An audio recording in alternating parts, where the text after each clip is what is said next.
For today's video, magkakalkal tayo ng torque drive ng NMAX B1.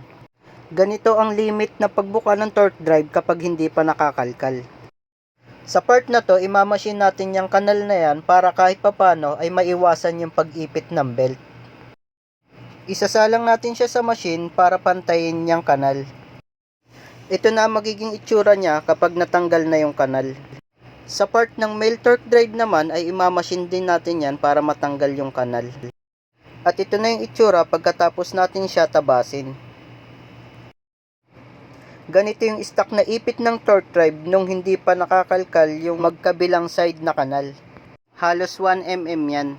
Ito naman yung after natin i-machine yung dalawang kanal. Halos 1.8 na yan.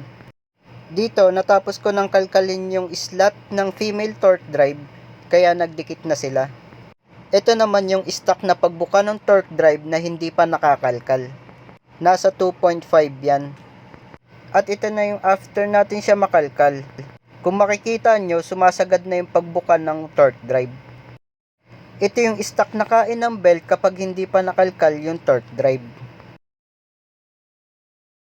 At ito na yung pwedeng maging kain ng belt after natin siya kalkalin. Ito na yung finished product ng pagkalkal at pagmachine natin. Ganito ang magiging sampa ng belt kapag hindi pa nakakalkal.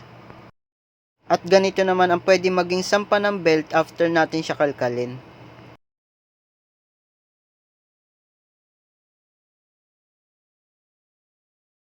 Kahit papano ay pwede ang makatulong sa mga ganitong senaryo na kahit naka-racing pulley ka na o kaya naka-overrange na pulley, ay hindi pa rin sumasagad yung kain ng pulley at drive face.